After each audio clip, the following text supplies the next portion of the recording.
महला पंजवा। अष्टपदिया। घर दसवा काफी। एक ओंकार सतगुर प्रसाद। राग सोही सोही रागनी दे अंदर पावन पवित्र शब्द धन गुरु अर्जन देव जी का बख्शिश किया होया 8 बंदां दा है। 8 पदियां हन। इस दियां आम बोली दे विच असीं पौड़ियां आख दिंदे हां। 8 पौड़ियां हन। घर दसवां सुर ताल दा 10वां घर है। रागी ਸਿੰਘਾਂ ਨੂੰ हदायत है इस पावन शब्द ਨੂੰ सुर ताल दे 10वें घर दे अंदर गायन करना काफ़ी शब्द की चाल है। एक ओंकार एक अद्वितीय ब्रह्म ओंकार सर्व का प्रकाशक सत चित आनंद सच्चे सतगुर की कृपा दे नाल उस अद्वितीय ब्रह्म की प्राप्ति हुंदी है जी। जे भुली जे चुकी साई पी तहजी काटिया। धन गुरबाणी के अंदर फरमान आउंदा है मारू राग के अंदर भुले सिख गुरु समझाए उजड़ जाते मार्ग पाए। जदों गुरसिख भुल जाता है तो गुरु फिर उसनूं समझाउणा करता है। उजड़ जाते कई बारी रस्ता इस तरह का हुंदा है जिहड़ा सानूं उजाड़ वाले पासे लै जांदा है। ते गुरु महाराज जी सच्चे सतगुरु फिर अपने गुरसिख दे सीस ते मेहर भरे हथ रख के इस उजाड़े तो भी गुरु बचाउणा करता है। सो इस पावन शब्द के अंदर गुरु अर्जन देव जी भी रहमत कर रहे हैं कृपा कर रहे हैं। जे भुली भुली का अर्थ है भुल जाना। चुकी चुकी का अर्थ है करदियां करदियां विचों रह जाना। ये 2 शब्द ने।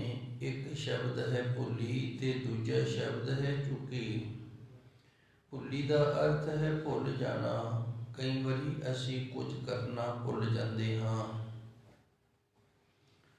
चूंकि करता रहे हाँ पर करदियां करदियां उहदे विच कोई इस तरह का टपला लग्या है कि अचनचेत चुक गया ते काम है जिहड़ा वो सही नहीं होया। किते ना किते कोई ना कोई उक चुक हो गई है जिंदे करके बगाड़ पै गया है। हुण धन गुरु महाराज जी सच्चे सतगुर इत्थे किरपा करके सानू ये दस रहे ने जे भुली असी जे गुर मर्यादा नूं भुल बैठे हाँ। सच्चे सतगुर आप जी दियां रहमतां नूं भुल बैठे हाँ। आप जी दा नितनेम किते भुल गए हाँ। सिमरन करना भुल गए हाँ। आप जी दे चरनां नूं याद करना भुल गए हाँ। जे चुकी करता रहे हाँ पर उस तरीके दे नाल उस ढंग दे नाल नहीं होया जिवें होना चाहिदा सी। करते तो हाँ पर करते हाँ चुक जाने हाँ। करते करते किते ना किते गलत हो जाता है। भी तहन जी काटिया फिर भी लोगों ने यही आखना भी गुरु महाराज जी का गुरसिख है तेरे हाँ। जे भुल गए हाँ फिर भी तेरे हाँ। जे चुक गया तो फिर भी तेरे हाँ। तैन जी काटिया क्योंकि तेरे दर दे नाल जुड़े हाँ। ते दुनिया वालियां ने तो यही आखना ना भी गुरु ग्रंथ साहिब जी का गुरसिख है गुरबाणी पढ़ता है नाम जपदा सिमरन करता है। सो धन गुरु महाराज जी ने इस पावन शब्द के अंदर उस प्रभु परमात्मा के अगे अरदास करदियां वाहिगुरू नूं ये बयान करके दसिए भी साडे विच समर्था नहीं असी ना भुलीए। भुलन अंदर सब को अभुल गुरु करतार। प्राणी मात्र का कर्म ही है भुल जाना। बाइबल ग्रंथ है ਉਸ ਦੇ ਅੰਦਰ ਇੱਕ ਤੁਕ ਬੜੀ ਪਿਆਰੀ ਲਿਖੀ ਹੈ, ਟੂ ਏਰ ਹਮਨ। ਮਨੁੱਖ ਜਿਹੜਾ ਇਹ ਗਲਤੀਆਂ ਦਾ ਪੁਤਲਾ ਹੈ। ਮਾਟੀ ਕਾ ਕਿਆ ਧੋਪੈ ਸੁਆਮੀ, ਮਾਨਸ ਕੀ ਗਤ ਇਹੀ। ਮਿੱਟੀ ਨੂੰ ਕੋਈ ਕੀ ਧੋਵੇਗਾ, ਮਿੱਟੀ ਨੇ ਤਾਂ ਮਿੱਟੀ ਰਹਿਣਾ, ਕਿੰਨਾ ਮਰਜ਼ੀ ਧੋਈ ਜਾਈਏ। ਉਸੇ ਤਰ੍ਹਾਂ ਸਾਡਾ ਸਰੀਰ ਵੀ ਇਹ ਮਿੱਟੀ ਦਾ ਪੁਤਲਾ ਹੈ, ਜਿਸ ਦੇ ਵਿੱਚ ਤੇਰੀ ਕਲਾ ਵਰਤ ਰਹੀ ਹੈ ਤੇ ਇਹ ਤੁਰਿਆ ਫਿਰਦਾ ਹੈ। ਇਸ ਨੂੰ ਕਿੰਨਾ ਹੀ ਧੋ ਲਈਏ, ਇਹਨੇ ਸਾਫ ਸੁੱਧ ਕੀ ਹੋਣਾ। ਮਾਟੀ ਕਾ ਕਿਆ ਧੋਪੈ ਸੁਆਮੀ, ਮਾਨਸ ਕੀ ਗਤ ਇਹੀ। ਇਹ ਮਨੁੱਖਾ ਸਰੀਰ ਦੀ ਹਾਲਤ ਹੈ। ਸੋ ਗੁਰੂ ਜੀ ਰਹਿਮਤ ਕਰਦੇ ਨੇ, ਜੇ ਭੁੱਲੀ ਜੇ ਚੁੱਕੀ ਸਾਈਂ ਪੀਤੈ ਜੀ ਕਾਟਿਆ ਹੈ। ਵਾਹਿਗੁਰੂ ਜੀ ਭਾਵੇਂ ਭੁੱਲੇ ਹੋਇਆ ਤੇ ਭਾਵੇਂ ਉਹ ਚੁੱਕ ਹੋ ਜਾਂਦੀ ਹੈ ਸਾਡੇ ਤੋਂ, ਤੇਰਾ ਨਿਤਨੇਮ ਕਰਦੇ ਆ ਕਿਤੇ ਤੁਕ ਰਹਿ ਜਾਂਦੀ ਹੈ, ਸਿਮਰਨ ਕਰਦੇ ਆ ਕਿਤੇ ਮਨ ਹੋਰ ਭੜਕ ਜਾਂਦਾ ਹੈ, ਤੇ ਅਖੀਰ ਲੜ ਤਾਂ ਤੇਰੇ ਹੀ ਲੱਗੇ ਹਾਂ ਜੀ। ਜਿੱਡਾ ਨੇਹੋ ਦੂਜਾਣੇ ਲੱਗਾ, ਝੋਰ ਮਰਹੁ ਸੇ ਵਾਟਿਆ। ਇਹ ਮੇਰੇ ਸੱਚੇ ਸਤਿਗੁਰ ਜੀ, ਜਿਨ੍ਹਾਂ ਦੇ ਨਾਂ ਪ੍ਰੇਮ ਤੈਨੂੰ ਛੱਡ ਕੇ ਹੋਰ ਪਾਸੇ ਲੱਗਿਆ ਹੈ। ਚੂਰ ਮਰੋ ਸੇ ਵਾਢੀਆ, ਉਹ ਜਿਹੜੇ ਨੇ ਨਾ ਵਿਛੜੇ ਹੋਏ। ਵਾਢੀਆ ਦਾ ਅਰਥ ਹੈ ਵਿਛੜੇ ਹੋਏ। ਇਹ ਨਾ ਲੰਮੇ ਦੇਸ਼ ਦੀ ਬੋਲੀ ਹੈ। ਇਹ ਪਾਵਨ ਸ਼ਬਦ ਹੈ ਜਿਹੜਾ ਲੰਮੇ ਦੇਸ਼ ਦੀ ਬੋਲੀ ਦੇ ਵਿੱਚ ਹੈ। ਆਪਾਂ ਕਹਿੰਦੇ ਆ ਵਿਛੜੇ ਹੋਇਆ, ਉਹ ਕਹਿੰਦੇ ਨੇ ਵਾਢੀਆ, ਵੱਡੇ ਹੋਏ। ਆਪ ਪਰਮਾਤਮਾ ਦੇ ਨਾਲੋਂ, ਵਾਹਿਗੁਰੂ ਦੇ ਨਾਲੋਂ ਟੁੱਟੇ ਹੋਏ। ਜਿਨ੍ਹਾਂ ਨੇ ਹੋ ਦੁਜਾਣੇ ਲੱਗਾ, ਜਿਹੜੇ ਤੈਨੂੰ ਛੱਡ ਕੇ ਹੋਰ ਪਾਸੇ ਪ੍ਰੇਮ ਲਾਉਂਦੇ ਨੇ, ਹੋਰ ਪਾਸੇ ਪ੍ਰੀਤ ਲਾਉਂਦੇ ਨੇ। ਝੂਰ ਮਰੋ, ਝੂਰ ਦਾ ਅਰਥ ਹੁੰਦਾ ਝੋਰਾ ਲੱਗ ਜਾਣਾ, ਝੁਰਦੇ ਰਹਿਣਾ, ਦੁਖੀ ਹੁੰਦੇ ਰਹਿਣਾ।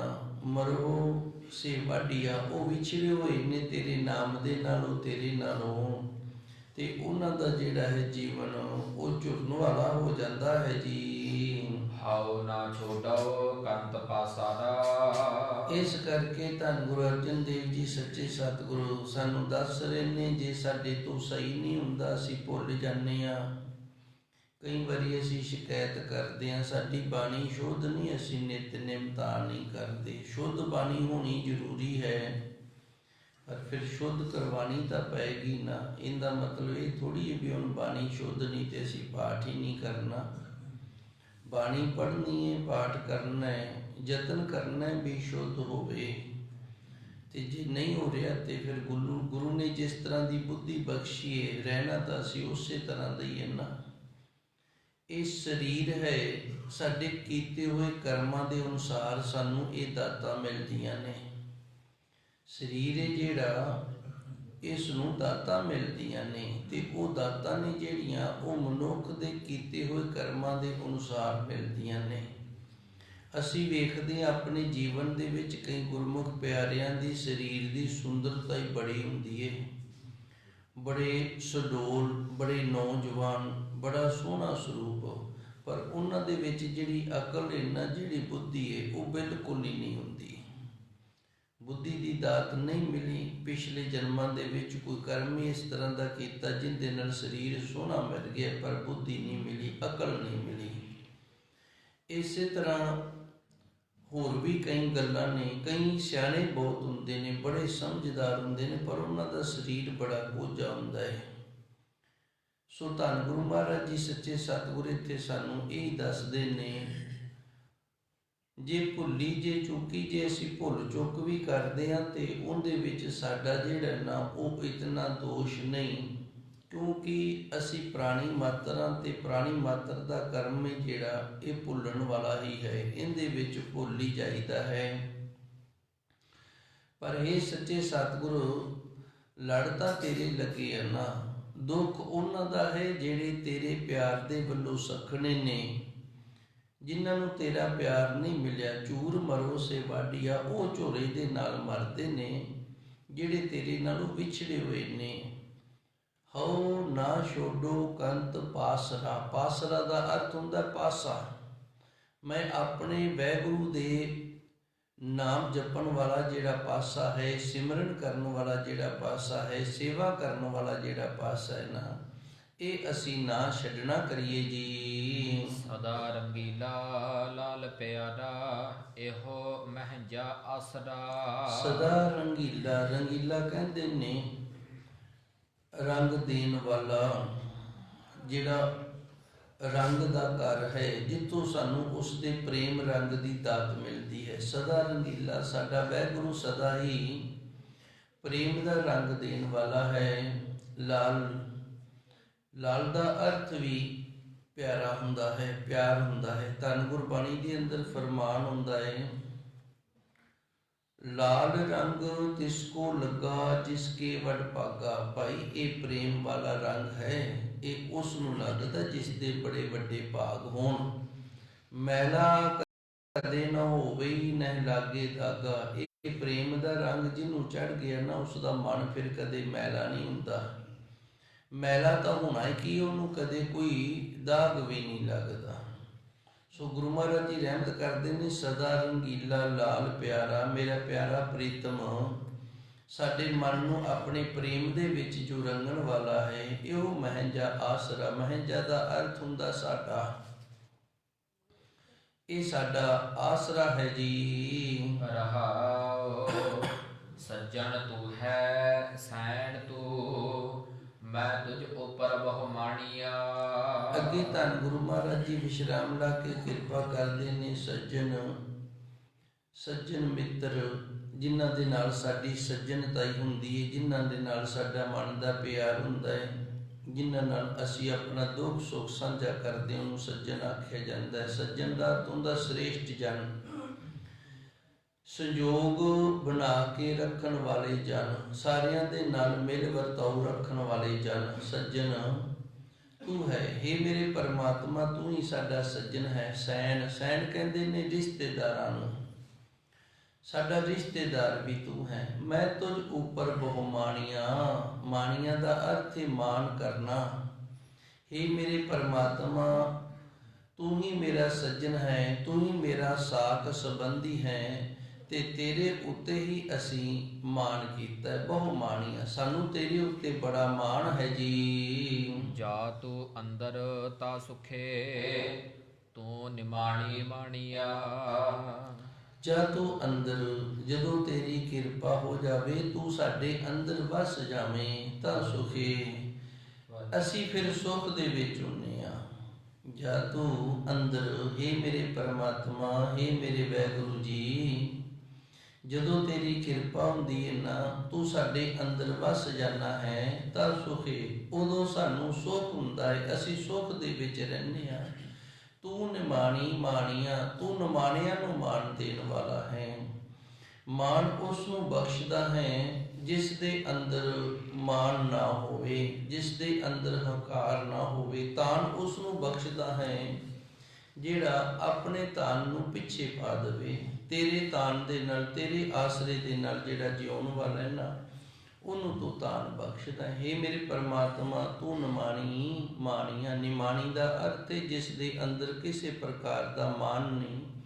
ਮਾਣ ਦਾ ਅਰਥ ਇੱਥੇ ਹੰਕਾਰ ਹੈ, ਜਿਸ ਦੇ ਅੰਦਰ ਕੋਈ ਵੀ ਹੰਕਾਰ ਨਹੀਂ, ਉਸ ਨੂੰ ਤੂੰ ਆਪਣਾ ਮਾਣ ਸਤਿਕਾਰ ਬਖਸ਼ਦਾ ਹੈ ਜੀ। ਜੇ ਤੂੰ ਤੁਠਾ ਕਿਰਪਾ ਨਿਧਾਨ, ਨਾ ਦੂਜਾ ਵੇਖਾਲ। ਹੇ ਮੇਰੇ ਪਰਮਾਤਮਾ, ਹੇ ਮੇਰੇ ਸੱਚੇ ਸਤਿਗੁਰੂ ਜੀ, ਜੇ ਤੂੰ ਸਾਡੇ ਤੇ ਕਿਰਪਾ ਕੀਤੀ ਹੈ ਨਾ, ਤੇ ਸਾਡੇ ਤੇ ਆਣ ਕੇ ਤਰੁੱਟ ਗਿਆ ਹੈ, ਨਾ ਦੂਜਾ ਵਿਖਾਲ, ਸਾਨੂੰ ਦੂਜਾ ਰਸਤਾ ਨਾ ਵਿਖਾ, ਸਾਨੂੰ ਕਿਸੇ ਹੋਰ ਪਾਸੇ ਨਾ ਜਾਣਾ ਪਵੇ। ਇਹ ਬਾਣੀ ਦੀ ਪਾਵਨ ਤੋਕ ਹੈ ਨਾ ਜਿਹੜੀ, ਇਹਨੂੰ ਥੋੜਾ ਜਿਹਾ ਆਪਾਂ ਵਿਸਥਾਰ ਦੇ ਨਾਲ ਤੇ ਗਹੁ ਦੇ ਨਾਲ ਸਮਝਾਂਗੇ। ਜੇ ਤੂੰ ਤੁਠਾ ਕਿਰਪਾ ਨਿਧਾਨ, ਨਾ ਦੂਜਾ ਵਿਖਾਲ, ਸਾਨੂੰ ਦੂਜਾ ਨਾ ਵਿਖਾਲ। ਭਾਵ ਅਸੀਂ ਸਾਰੇ ਘਰ ਪਰਿਵਾਰ ਵਾਲੇ ਹਾਂ, ਧੀਆਂ ਪੁੱਤਰਾਂ ਵਾਲੇ ਹਾਂ, ਭੈਣਾਂ ਭਰਾਵਾਂ ਵਾਲੇ ਹਾਂ, ਤੇ ਜਦੋਂ ਘਰ ਪਰਿਵਾਰ ਦੇ ਵਿੱਚ ਕਿਸੇ ਨੂੰ ਕੋਈ ਕਿਸੇ ਤਰ੍ਹਾਂ ਦੀ ਤਕਲੀਫ ਹੋ ਜਾਵੇ ਨਾ, ਤੇ ਫਿਰ ਮਨੁੱਖ ਜਿਹੜਾ ਘਰ ਦਾ ਆਗੂ, ਪਰਿਵਾਰ ਦਾ ਜਿਹੜਾ ਮੈਂਬਰ ਹੈ, ਜਿਹੜਾ ਮੁਖੀ ਹੈ ਪਰਿਵਾਰ ਦਾ, ਉਹ ਚਾਹੇ ਨਾ ਵੀ ਚਾਵੇ ਤੇ ਰਿਸ਼ਤੇਦਾਰ ਜਿਹੜੇ ਨੇ ਨਾ, ਉਹ ਆਣ ਕੇ ਇਹ ਆਖਣ ਲੱਗ ਜਾਂਦੇ ਨੇ ਫਲਾਣੇ ਸਿਆਣੇ ਕੋਲ ਇਹਨੂੰ ਲੈ ਜਾਓ, ਇਹਨੇ ਠੀਕ ਹੋ ਜਾਣਾ ਹੈ। ਮੈਂ ਇੱਕ ਵਾਰੀ ਫਿਰ ਥੋੜ੍ਹਾ ਜਿਹਾ ਨਾ ਸ਼ੁਰੂ ਤੋਂ ਗੱਲ ਨੂੰ ਤੋਰਾਂ ਤਾਂ ਕਿ ਗੱਲ ਦੀ ਸਮਝ ਆ ਜਾਵੇ। ਤਾਂ ਗੁਰੂ ਮਹਾਰਾਜ ਜੀ ਰਹਿਮਤ ਕਰਦੇ ਨੇ, ਜੇ ਤੂੰ ਤੁਠਾ ਕਿਰਪਾ ਨਿਧਾਨ ਨਾ ਦੂਜਾ ਵੇਖਾਲ, ਸਾਨੂੰ ਦੂਜਾ ਨਾ ਵਿਖਾਲ, ਅਸੀਂ ਤੇਰੇ ਦਰ ਦੇ ਵੇਖਣ ਵਾਲੇ ਹੋ ਜਾਈਏ, ਤੇਰੇ ਦਰ ਦੇ ਦਰਸ਼ਨਾਂ ਵਾਲੇ ਹੋ ਜਾਈਏ, ਕਿਸੇ ਹੋਰ ਪਾਸੇ ਸਾਨੂੰ ਜਾਣਾ ਨਾ ਪਵੇ। ਘਰ ਪਰਿਵਾਰ ਦੇ ਵਿੱਚ ਆਪਣੇ ਸਰੀਰ ਤੇ ਪਈ ਮੁਸੀਬਤ ਨੂੰ ਮਨੁੱਖ ਸਹਾਰ ਲੈਂਦਾ ਹੈ, ਆਪਣੇ ਦੁੱਖ ਨੂੰ ਸਹਾਰ ਲੈਂਦਾ, ਪਰ ਜਦੋਂ ਕਿਸੇ ਧੀ ਪੁੱਤਰ ਜਾਂ ਹੋਰ ਕਿਸੇ ਤੇ ਦੁੱਖ ਤਕਲੀਫ ਹੁੰਦੀ ਹੈ ਨਾ, ਉਦੋਂ ਫਿਰ ਮਨੁੱਖ ਜਿਹੜਾ ਅਸਮਰੱਥ ਹੋ ਜਾਂਦਾ ਹੈ। ਕਿਵੇਂ ਹੋ ਜਾਂਦਾ ਹੈ ਅਸਮਰੱਥ? ਜਿਹੜੇ ਸਾਕ ਸੰਬੰਧੀ ਹੁੰਦੇ ਨੇ, ਰਿਸ਼ਤੇਦਾਰ ਹੁੰਦੇ ਨੇ, ਉਹ ਆਣ ਕੇ ਫਿਰ ਹੁੱਜਾ ਮਾਰਨ ਲੱਗ ਜਾਂਦੇ ਨੇ। ਤੇ ਹੁੱਜਾ ਮਾਰ ਕੇ ਕੀ ਆਂਦੇ ਨੇ, ਤੂੰ ਫਲਾਣੇ ਬਾਬੇ ਕੋਲ ਲੈ ਜਾ, ਇਹਨੂੰ ਉੱਥੇ ਇੰਨੇ ਠੀਕ ਹੋ ਜਾਣਾ ਹੈ, ਫਲਾਣੀ ਥਾਂ ਤੇ ਤੂੰ ਮੰਨਤ ਮੰਨ ਲਾ, ਉੱਥੇ ਇੰਨੇ ਠੀਕ ਹੋ ਜਾਣਾ ਹੈ। ਸੋ ਇਸ ਤਰ੍ਹਾਂ ਦਾ ਜੋ ਸਾਡੇ ਜੀਵਨ ਦੇ ਵਿੱਚ ਆਉਣਾ ਹੈ, ਹੇ ਮੇਰੇ ਮਾਲਕ ਸੱਚੇ ਸਤਿਗੁਰੂ ਜੀ, ਇਹ ਦਿਨ ਨਾ ਵਿਖਾਲੀ ਕਿ ਮੈਂ ਕਿਸੇ ਦੂਜੇ ਦੇ ਦਰ ਤੇ ਜਾ ਕੇ ਆਪਣੇ ਘਰ ਪਰਿਵਾਰ ਦੀ ਜਿਹੜੀ ਸੁੱਖ ਹੈ ਨਾ, ਉਹ ਮੰਗਣੀ ਕਰਾਂ। ਅਸੀਂ ਕਈ ਵਾਰੀ ਬੜੇ ਦ੍ਰਿੜ ਹੁੰਦੇ ਹਾਂ, ਨਹੀਂ ਡੋਲਦੇ, ਪਰ ਡਲਾਉਣ ਵਾਲੇ ਜਿਹੜੇ ਨੇ ਉਹ ਜਦੋਂ ਮਿਹਨੇ ਦੇਣ ਲੱਗ ਜਾਂਦੇ ਨੇ ਨਾ, ਤੇ ਫਿਰ ਮਨ ਦੇ ਵਿੱਚ ਇਹ ਖਿਆਲ ਆ ਜਾਂਦਾ ਵੀ ਜੇ ਕੁਦਰਤੀ ਇਹਨੂੰ ਕੁਝ ਹੋ ਗਿਆ ਤੇ ਇਹਨਾਂ ਸਾਰਿਆਂ ਨੇ ਨਾ ਮੇਰੇ ਤੇ ਆਣ ਕੇ ਸਾਰਾ ਬੋਝ ਪਾ ਦੇਣਾ ਵੀ ਤੂੰ ਆਖੇ ਨਹੀਂ ਸੀ ਲੱਗਿਆ। ਆ ਗੁਰਮੁਖ ਪਿਆਰੀ ਸਾਧ ਸੰਗਤ ਹੈ, ਸੰਜੋਗ ਬਣਿਆ ਰਹਿੰਦਾ, ਮਿਲਦੇ ਜੁਲਦੇ ਰਹਿੰਦੇ ਨੇ। ਕਈ ਗੁਰਮੁਖ ਪਿਆਰੇ ਆ ਜਾਂਦੇ ਨੇ, ਬਾਬਾ ਜੀ ਅਸੀਂ ਕਿਹੜੇ ਦਿਨ ਦਾ ਵਿਆਹ ਰੱਖੀਏ? ਦਿਨ ਸਾਰੇ ਉਸ ਪ੍ਰਭੂ ਪਰਮਾਤਮਾ ਦੇ ਬਣਾਏ ਹੋਏ ਨੇ। ਜਿਤਨੇ ਵੀ ਦਿਨ ਨੇ, ਜਿਤਨਾ ਵੀ ਸਮਾਂ, ਉਹ ਵਾਹਿਗੁਰੂ ਦਾ ਹੈ। ਧੰਨ ਗੁਰਬਾਣੀ ਦੇ ਅੰਦਰ ਬੜਾ ਸੁੰਦਰ ਖੁਲਾਸਾ ਕੀਤਾ। ਗੁਰੂ ਮਹਾਰਾਜ ਜੀ ਰਹਿਮਤ ਕਰਦੇ ਨੇ, ਉਹੀ ਦਿਨ ਚੜ੍ਹਦਾ, ਭਾਵ ਸੂਰਜ ਹਰ ਰੋਜ਼ ਉਹੀ ਹੈ ਭਾਈ। ਧੁੱਪ ਵੀ ਸੂਰਜ ਦੀ ਉਹ ਹੈ, ਤਾਰੇ ਵੀ ਉਹੀ ਚੜ੍ਹਦੇ ਨੇ, ਚੰਦ ਵੀ ਉਹੀ ਆਪਣੀ ਲੋੜ ਅਨੁਸਾਰ ਚੜ੍ਹਦਾ ਹੈ, ਹਵਾ ਵੀ ਉਹੀ ਚੱਲਦੀ ਹੈ। ਤੇ ਫਿਰ ਦਿਨਾਂ ਦੇ ਵਿੱਚ ਫਰਕ ਕਿਵੇਂ ਹੋਇਆ? ਅਗਲੇ ਨੂੰ ਇਹ ਗੱਲ ਸਮਝਾ ਕੇ ਤੇ ਫਿਰ ਵੀ ਜੋ ਵਹਿਮ ਭਰਮ ਕਰੇ ਨਾ, ਤੇ ਉਹਨੂੰ ਦੱਸ ਦਈਦਾ ਭਾਈ ਫਿਰ ਤੂੰ ਤੇਰੇ ਹਿਸਾਬ ਦੇ ਨਾਲ ਜਿਵੇਂ ਤੈਨੂੰ ਚੰਗਾ ਲੱਗਦਾ ਨਾ, ਉਸ ਤਰ੍ਹਾਂ ਕਰਨਾ ਕਰ। ਸੋ ਇਹ ਧੰਨ ਗੁਰੂ ਮਹਾਰਾਜ ਜੀ ਰਹਿਮਤ ਕਰਦੇ ਨੇ। ਇਸ ਤਰ੍ਹਾਂ ਸਾਡਾ ਮਨ ਹੈ ਨਾ ਜਿਹੜਾ, ਉਦੋਂ ਡੋਲਦਾ ਜਦੋਂ ਪ੍ਰਭੂ ਪਰਮਾਤਮਾ ਸਾਡੇ ਤੇ ਖੁਸ਼ ਨਾ ਹੋਵੇ। ਜਦੋਂ ਵਾਹਿਗੁਰੂ ਸੱਚੇ ਸਤਿਗੁਰ ਸਾਡੇ ਤੇ ਖੁਸ਼ ਨਾ ਹੋਣ, ਤੇ ਫਿਰ ਇਹ ਸਾਡਾ ਮਨ ਹੈ ਜਿਹੜਾ ਡੋਲ ਜਾਂਦਾ ਹੈ। ਨੰਬਰ 1। ਨੰਬਰ 2, ਕਈ ਵਾਰੀ ਸਾਡੇ ਅੰਦਰ ਇਸ ਤਰ੍ਹਾਂ ਦਾ ਖਿਆਲ ਬਣ ਜਾਂਦਾ ਹੈ, ਇਸ ਤਰ੍ਹਾਂ ਦੀ ਦ੍ਰਿੜਤਾ ਬਣ ਜਾਂਦੀ ਹੈ ਵੀ ਮੇਰੇ ਵਰਗਾ ਤਾਂ ਗੁਰਸਿੱਖ ਵੀ ਕੋਈ ਨਹੀਂ, ਮੈਂ ਗੁਰੂ ਮਹਾਰਾਜ ਜੀ ਨੂੰ ਛੱਡ ਕੇ ਕਿਸੇ ਪਾਸੇ ਨਹੀਂ ਜਾਂਦਾ। ਇਹ ਆਪਾਂ ਭਾਵ ਆ ਗਿਆ, ਥੋੜ੍ਹਾ ਜਿਹਾ ਹੰਕਾਰ ਆ ਗਿਆ। ਜਦੋਂ ਕੋਈ ਇਸ ਤਰ੍ਹਾਂ ਦੀ ਗੱਲ ਹੋ ਜਾਂਦੀ ਹੈ ਤੇ ਉਦੋਂ ਫਿਰ ਗੁਰੂ ਕਹਿੰਦਾ ਚੰਗਾ, ਫਿਰ ਮੈਂ ਤੇਰੀ ਹੁਣ ਪਰਖ ਕਰਨਾ। ਗੁਰੂ ਪਰਖ ਕਰਨ ਵਾਸਤੇ ਵੀ ਫਿਰ ਥੋੜ੍ਹਾ ਬਹੁਤ ਆਪਣਾ ਕੌਤਕ ਜਿਹੜਾ ਉਹ ਵਿਖਾਉਂਦਾ ਹੈ। ਜਿਹੜਾ ਭਾਈ ਦ੍ਰਿੜ ਹੋ ਜਾਂਦਾ, ਪੱਕ ਜਾਂਦਾ ਹੈ, ਉਹ ਪਾਰ ਲੱਗ ਜਾਂਦਾ ਹੈ। ਜਿਹੜਾ ਦੂਜੇ ਦਰ ਤੇ ਚਲਾ ਜਾਂਦਾ ਹੈ, ਇਸ ਦਰ ਨੂੰ ਛੱਡ ਕੇ ਉਹ ਡੋਲ ਗਏ। ਕੇਵਲ ਕਹਿਣ ਵਾਲਾ ਸੀ, ਗੱਲੀ ਅਸੀਂ ਚੰਗੀਆਂ ਆਚਾਰੀ ਬੁਰੀਆ, ਮਨੋ ਕੁਸੁੱਧੀ ਕਾਲਵੀ ਬਾਹਰੋਂ ਚਿਟੜੀਆ। ਧੰਨ ਗੁਰਬਾਣੀ ਦੇ ਅੰਦਰ ਫਰਮਾਨ ਹੁੰਦਾ, ਗੱਲੀ ਅਸੀਂ ਚੰਗੀਆਂ, ਗੱਲਾਂ ਦੇ ਨਾਲ ਅਸੀਂ ਬੜੀਆਂ ਚੰਗੀਆਂ। ਜੇ ਕੋਈ ਗੱਲਾਂ ਕਰਨ ਲੱਗ ਜਾਏ ਨਾ, ਤੇ ਫਿਰ ਅਸੀਂ ਇੰਨੇ ਚੰਗੇ ਬਣ ਜਾਂਦੇ ਹਾਂ, ਅਗਲੇ ਨੂੰ ਨਾ ਯਕੀਨ ਦਿਵਾ ਦਿੰਦੇ ਹਾਂ ਵੀ ਸਾਡੇ ਵਰਗਾ ਗੁਰਸਿੱਖ ਕੋਈ ਨਹੀਂ।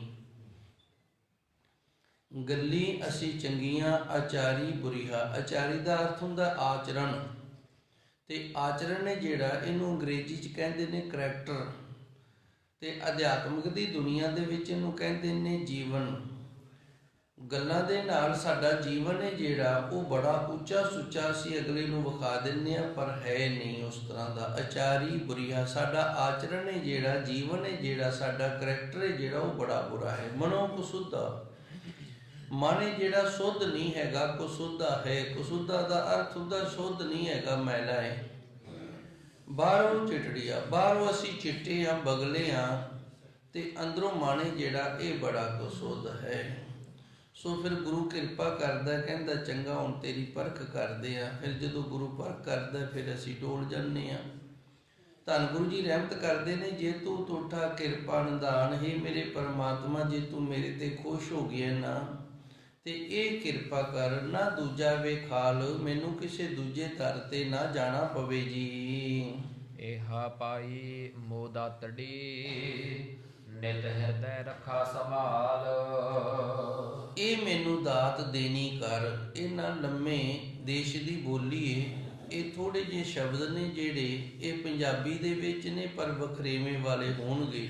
ਏਰੀਆ ਹੈ ਜਿਹੜਾ ਉੱਥੇ ਬੋਲੀ ਜਾ ਕੇ ਬਦਲ ਜਾਂਦੀ ਹੈ।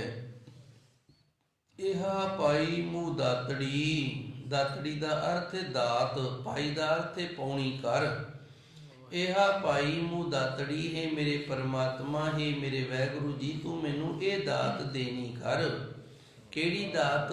ਨਿਤ ਹਿਰਦੇ ਰੱਖਾਂ ਸੰਭਾਲ, ਮੈਂ ਆਪਣੇ ਹਿਰਦੇ ਦੇ ਅੰਦਰ ਨਿਤਾ ਪ੍ਰਤੀ ਤੈਨੂੰ ਯਾਦ ਕਰਦਾ ਰਹਾਂ, ਤੈਨੂੰ ਸੰਭਾਲ ਕੇ ਰੱਖਾਂ। ਸੰਭਾਲਦਾ ਤੇ ਸੰਭਾਲਣਾ, ਯਾਦ ਕਰਨਾ, ਭੁੱਲਣਾ ਨਹੀਂ। ਤੇਰਾ ਚੇਤਾ ਜਿਹੜਾ ਉਹ ਅੰਦਰ ਬਣਿਆ ਰਵੇ। ਇਹ ਮੇਰੇ ਪਰਮਾਤਮਾ ਤੂੰ ਇਹ ਦਾਤ ਜਿਹੜੀ ਇਹ ਮੇਰੀ ਝੋਲੀ ਦੇ ਵਿੱਚ ਪਾਉਣੀ ਕਰ। ਪਾਵ ਜੁਲਾਈ ਪੰਧ ਤੋ ਨੈਣੀ ਦਰਸ ਦਿਖਾਲ। ਪਾਵ ਕਹਿੰਦੇ ਨੇ ਪੈਰਾਂ ਨੂੰ। ਜੁਲਾਈ ਦਾ ਅਰਥ ਹੁੰਦਾ ਤੁਰਨਾ, ਜੁੱਲਾਂ ਤੋਂ ਜੁਲਾਈ ਸ਼ਬਦ ਬਣਿਆ। ਜੁੱਲਾਂ ਦਾ ਅਰਥ ਹੁੰਦਾ ਤੁਰਦਾ, ਤੇ ਜੁਲਾਈ ਦਾ ਅਰਥ ਹੈ ਤੁਰਨਾ ਕਰਾਂ। ਪਾਵ ਜੁਲਾਈ ਪੰਧ, ਪੰਧ ਕਹਿੰਦੇ ਨੇ ਰਸਤੇ ਨੂੰ। ਤੋ ਨੈਣੀ ਦਰਸ਼ ਦਿਖਾਲ, ਹੇ ਮੇਰੇ ਪਰਮਾਤਮਾ, ਹੇ ਮੇਰੇ ਵਾਹਿਗੁਰੂ ਜੀ ਤੂੰ ਮੇਰੇ ਤੇ ਕਿਰਪਾ ਕਰ। ਮੇਰੇ ਪੈਰ ਨੇ ਨਾ ਜਿਹੜੇ ਉਹ ਤੇਰੇ ਰਸਤੇ ਤੇ ਤੁਰਨ, ਤੇ ਇਹਨਾਂ ਨੇਤਰਾਂ ਦੇ ਨਾਲ ਮੈਂ ਆਪ ਜੀ ਦਾ ਜਿਹੜਾ ਦਰਸ਼ਨ ਹੈ ਨਾ ਉਹ ਕਰਦਾ ਰਹਾਂ। ਤੂੰ ਆਪਣਾ ਦਰਸ਼ਨ ਮੈਨੂੰ ਇਹਨਾਂ ਨੇਤਰਾਂ ਦੇ ਨਾਲ ਦੇਣਾ ਕਰ।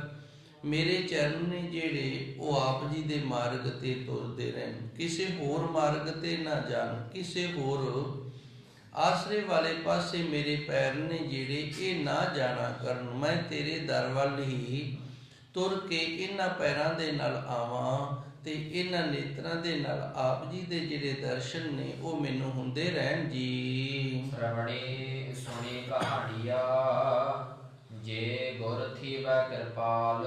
ਹੇ ਕਿਰਪਾਲੂ, ਹੇ ਦਿਆਲੂ, ਜੇ ਤੂੰ ਮੇਰੇ ਤੇ ਕਿਰਪਾ ਕਰੇ ਨਾ, ਤੇ ਇਹਨਾਂ ਕੰਨਾਂ ਦੇ ਨਾਲ ਮੈਂ ਤੇਰੀਆਂ ਕਥਾਵਾਂ ਸੁਣਨੀਆਂ ਕਰਾਂ। ਆਪ ਜੀ ਦੇ ਜਿਹੜੇ ਕੌਤਕ ਨੇ ਉਹਨਾਂ ਨੂੰ ਇਹਨਾਂ ਕੰਨਾਂ ਦੇ ਨਾਲ ਸੁਣਨਾ ਕਰਾਂ। ਇੱਕ ਗੁਰਸਿੱਖ ਹੈ,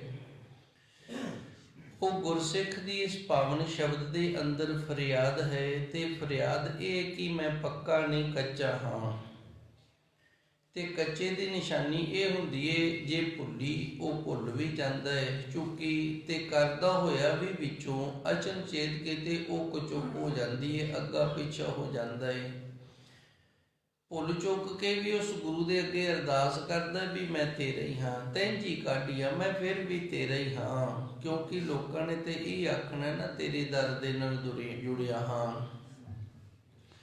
ਸੋ ਗੁਰੂ ਮਹਾਰਾਜ ਜੀ ਰਹਿਮਤ ਕਰਦੇ ਨੇ, ਇਹ ਮੇਰੇ ਪਰਮਾਤਮਾ, ਇਹ ਸੱਚੇ ਸਤਿਗੁਰ ਜੀ ਤੂੰ ਸਾਡੇ ਮਨ ਨੂੰ ਰੰਗਣ ਵਾਲਾ ਹੈ, ਤੇ ਆਪ ਜੀ ਦੇ ਪ੍ਰੇਮ ਰਸ ਦੇ ਵਿੱਚ, ਪ੍ਰੇਮ ਨਾਮ ਦੇ ਵਿੱਚ ਸਾਡੇ ਮਨ ਨੂੰ ਰੰਗਣਾ ਕਰ। ਅਸੀਂ ਤੇਰਾ ਹੀ ਆਸਰਾ ਲਿਆ ਹੋਇਆ ਹੈ। ਸੱਜਣ ਤੂੰ ਹੈ। ਦੁਨੀਆ ਤੇ ਅਣਕ ਪ੍ਰਕਾਰ ਦੇ ਸੱਜਣ ਨੇ, ਪਰ ਸਾਡਾ ਸੱਜਣ ਤੂੰ ਹੈ ਸੈਨ। ਬੜੀਆਂ ਰਿਸ਼ਤੇਦਾਰੀਆਂ ਨੇ, ਪਰ ਸਾਡਾ ਰਿਸ਼ਤੇਦਾਰ ਵੀ ਤੂੰ ਹੈ। ਅਸੀਂ ਸਭ ਕੁਝ ਤੈਨੂੰ ਹੀ ਮੰਨਿਆ ਹੈ। ਮੈਂ ਤੁਝ ਉੱਪਰ ਬਹੁਮਾਣੀਆਂ, ਮੈਨੂੰ ਤੇਰੇ ਤੇ ਬੜਾ ਮਾਣ ਹੈ। ਮੈਂ ਤੇਰੇ ਤੇ ਮਾਣ ਕਰਕੇ ਸਾਰਿਆਂ ਨੂੰ ਪਿੱਛੇ ਪਾ ਦਿੱਤਾ ਤੇ ਤੇਰੇ ਦਰ ਦੇ ਨਾਲ ਜੁੜ ਗਿਆ। ਤੇ ਹੁਣ ਤੂੰ ਕਿਰਪਾ ਕਰ, ਜਾਂ ਤੂੰ ਅੰਦਰ ਤਾਂ ਸੁਖ ਹੈ। ਜਦੋਂ ਤੂੰ ਮੇਰੇ ਅੰਦਰ ਚੱਲ ਪੈਂਦਾ ਨਾ, ਮੇਰੇ ਅੰਦਰ ਵਸ ਜਾਂਦਾ, ਮੇਰੇ ਅੰਦਰ ਨਾਮ ਤੁਰ ਪੈਂਦਾ, ਤੇਰਾ ਤੁਰੀ ਅਵਸਥਾ ਬਣਦੀ ਹੈ ਤੇ ਮੈਨੂੰ ਬੜਾ ਸੁਖ ਮਹਿਸੂਸ ਹੁੰਦਾ ਹੈ। ਤੂੰ ਨਿਮਾਣੀ ਮਾਣੀਆ। ਇਹ ਕਿਰਿਆ ਤਾਂ ਹੋਏਗੀ ਜੇ ਅਸੀਂ ਮਾਣ ਤੋਂ ਖਾਲੀ ਹੋਵਾਂਗੇ, ਹੰਕਾਰ ਤੋਂ ਖਾਲੀ ਹੋਵਾਂਗੇ, ਤੇ ਫਿਰ ਇਹ ਮਾਣ ਸਾਨੂੰ ਪ੍ਰਾਪਤ ਹੋਵੇਗਾ। ਹੁਣ ਗੁਰੂ ਮਹਾਰਾਜ ਜੀ ਸੱਚੇ ਸਤਿਗੁਰ ਕਿਰਪਾ ਕਰਦੇ ਨੇ ਉਸ ਪ੍ਰਭੂ ਪਰਮਾਤਮਾ ਦੇ ਅੱਗੇ ਅਰਦਾਸ ਹੈ, ਜੋਦੜੀ ਹੈ, ਬੇਨਤੀ ਹੈ, ਜੇ ਤੂੰ ਤੁਠਾ ਕਿਰਪਾ ਨਿਧਾਨ। ਇਹ ਮੇਰੇ ਸੱਚੇ ਸਤਿਗੁਰ ਜੀ, ਅਸੀਂ ਇਸ ਕਲਯੁਗ ਦੇ ਜੀਵ ਹਾਂ, ਘਰ ਪਰਿਵਾਰ ਵਾਲੇ ਹਾਂ, ਬਾਲੀ ਬੱਚੇ ਵਾਲੇ ਹਾਂ, ਤੇ ਸਾਨੂੰ ਅਣਕ ਪ੍ਰਕਾਰ ਦੇ ਜਿਹੜੇ ਕੰਮ ਨੇ ਨਾ ਉਹ ਪੈਂਦੇ ਰਹਿੰਦੇ ਨੇ, ਅਣਕ ਪ੍ਰਕਾਰ ਦੀਆਂ ਮੁਸੀਬਤਾਂ ਵੀ ਆਉਂਦੀਆਂ ਰਹਿੰਦੀਆਂ ਨੇ। ਇਸ ਕਰਕੇ ਤੇਰੇ ਅੱਗੇ ਇਹੀ ਰਜੋਈ ਹੈ, ਇਹੀ ਅਰਦਾਸ ਹੈ ਕਿ ਜੇ ਤੂੰ ਸਾਡੇ ਤੇ ਖੁਸ਼ ਹੋਇਆ ਨਾ ਦੂਜਾ ਵੇਖਾਲ, ਸਾਨੂੰ ਕਿਸੇ ਦੂਜੇ ਦੇ ਪਾਸ ਤੈਨੂੰ ਛੱਡ ਕੇ ਨਾ ਜਾਣਾ ਪਵੇ। ਇਹ ਅਰਦਾਸ ਹੈ ਆਪ ਜੀ ਦੇ ਅੱਗੇ ਸਾਡੀ। ਇਹ ਪਾਈ ਮੂੰਹ ਦਾਤੜੀ, ਜੇ ਤੂੰ ਮੈਨੂੰ ਦਾਤ ਦੇਣ ਲੱਗਾ ਹੈ ਤੇ ਇਹ ਦਾਤ ਮੇਰੀ ਝੋਲੀ ਦੇ ਵਿੱਚ ਪਾ। ਨਿਤ ਹਿਰਦੇ ਰੱਖਾਂ ਸੰਭਾਲ, ਮੈਂ ਆਪਣੇ ਹਿਰਦੇ ਦੇ ਵਿੱਚ ਤੇਰੀ ਸੰਭਾਲ ਕਰਦਾ ਰਵਾਂ, ਤੈਨੂੰ ਤੇਰੇ ਸਿਮਰਨ ਦੇ ਨਾਲ ਜੁੜਿਆ ਰਵਾਂ। ਪਾਵ ਜੁਲਾਈ, ਜੁਲਾਈ ਦਾ ਅਰਥ ਹੁੰਦਾ ਤੁਰਦੇ ਰਹਿਣਾ। ਪਾਵ ਜੁਲਾਈ, ਮੇਰੇ ਚਰਨ ਨੇ ਨਾ ਜਿਹੜੇ, ਉਹ ਕਿਸੇ ਮੜੀ ਮਸਾਨੀ ਦੇਵੀ ਦੇਵਤੇ ਕਬਰਾਂ ਵੱਲ ਨਾ ਜਾਣਾ ਕਰਨ, ਕਿਸੇ ਚੇਲੇ ਬਾਲੇ ਦੇ ਵੱਲ ਨਾ ਜਾਣਾ ਕਰਨ, ਕਿਸੇ ਪਖੰਡੀ ਦੇ ਪਾਸੇ ਨਾ ਜਾਣਾ ਕਰਨ। ਪਾਵ ਜਲਾਈ ਪੰਧ ਤੋਂ, ਤੇਰੇ ਮਾਰਗ ਤੇ ਮੇਰੇ ਪੈਰ ਨੇ ਜਿਹੜੇ ਇਹ ਤੁਰਦੇ ਰਹਿਣ। ਨੈਣੀ ਦਰਸ਼ ਦਿਖਾਲ, ਤੇ ਇਹਨਾਂ ਨੇਤਰਾਂ ਦੇ ਨਾਲ ਆਪ ਜੀ ਦਾ ਦਰਸ਼ਨ ਮੈਨੂੰ ਕਰਵਾਉਂਦਾ ਰਹੇ। ਮੇਰੇ ਪਰਮਾਤਮਾ, ਤੂੰ ਪ੍ਰੇਰ ਮੈਨੂੰ, ਮੇਰੇ ਤੇ ਕਿਰਪਾ ਕਰ, ਮੇਰੇ ਤੇ ਰਹਿਮਤ ਕਰ। ਮੈਂ ਆਪ ਜੀ ਦੇ ਦਰ ਨੂੰ ਛੱਡ ਕੇ ਇਹਨਾਂ ਪੈਰਾਂ ਦੇ ਨਾਲ ਚੱਲ ਕੇ ਕਿਸੇ ਹੋਰ ਰਸਤੇ ਤੇ ਨਾ ਜਾਣਾ ਕਰਾਂ। ਕੇਵਲ ਤੇ ਕੇਵਲ ਗੁਰੂ ਘਰ ਵਾਲੇ ਪਾਸੇ ਹੀ ਮੇਰੇ ਪੈਰ ਨੇ ਜਿਹੜੇ ਇਹ ਤੁਰ ਕੇ ਆਉਂਦੇ ਰਹਿਣ, ਤੇ ਇਹਨਾਂ ਨੇਤਰਾਂ ਦੇ ਨਾਲ ਆਪ ਜੀ ਦੇ ਪਾਵਨ ਦਰਸ਼ਨ ਨੇ ਜਿਹੜੇ ਉਹ ਹੁੰਦੇ ਰਹਿਣ। ਅੱਗੇ ਗੁਰੂ ਜੀ ਰਹਿਮਤ ਕਰਦੇ ਨੇ, ਇੱਥੇ ਆਣ ਕੇ ਆਪ ਜੀ ਦੇ ਦਰਸ਼ਨ ਕਰਕੇ ਸਰਵਣੀ ਸੁਣੀ ਕਹਾਣੀਆਂ, ਇਹਨਾਂ ਕੰਨਾਂ ਦੇ ਨਾਲ ਆਪ ਜੀ ਦੀ ਜੋ ਕਥਾ ਹੈ ਨਾ, ਜੋ ਆਪ ਜੀ ਦੀਆਂ ਕਹਾਣੀਆਂ ਨੇ ਉਹ ਸੁਣਨੀਆਂ ਕਰਾਂ। ਜੇ ਗੁਰ ਥੀਵੇ ਕਿਰਪਾਲ, ਹੈ ਗੁਰੂ ਜੀ ਜੇ ਤੁਸੀਂ ਮੇਰੇ ਤੇ ਕਿਰਪਾਲ ਹੋਏ ਹੋ, ਮੇਰੀ ਕੀਤੀ ਹੈ, ਤੇ ਇਹ ਦਾਤਾਂ ਨੇ ਜਿਹੜੀਆਂ ਸਾਰੀਆਂ ਇਹ ਤੁਸੀਂ ਰਹਿਮਤ ਕਰਕੇ ਮੈਨੂੰ ਬਖਸ਼ਣੀਆਂ ਕਰੋ ਜੀ। ਕੀਤੀ ਲੱਖ ਕਰੋੜ ਪ੍ਰਿਯ, ਰੋਮ ਨਾ ਪੂਜਨ ਤੇਰਿਆ। ਹੁਣ ਧੰਨ ਗੁਰੂ ਮਹਾਰਾਜ ਜੀ ਉਸ ਅਕਾਲ ਪੁਰਖ ਵਾਹਿਗੁਰੂ ਧੰਨ ਗੁਰੂ ਗ੍ਰੰਥ ਸਾਹਿਬ ਮਹਾਰਾਜ ਜੀ ਦੀ ਵਡਿਆਈ ਕਰਦੇ ਨੇ। ਕੀਤੀ ਲੱਖ ਕਰੋੜ, ਇਸ ਦੁਨੀਆ ਦੇ ਅੰਦਰ ਅੰਤ ਕੋਈ ਨਹੀਂ। 33 ਕਰੋੜ ਤਾਂ ਦੇਵਤੇ ਹੀ ਨੇ, 33 ਕਰੋੜ ਨੇ ਜਿਹੜੇ ਇਹ ਸਨਾਤਨ ਧਰਮ ਦੇ ਵਿੱਚ ਦੇਵਤੇ ਮੰਨੇ ਹੋਏ ਨੇ।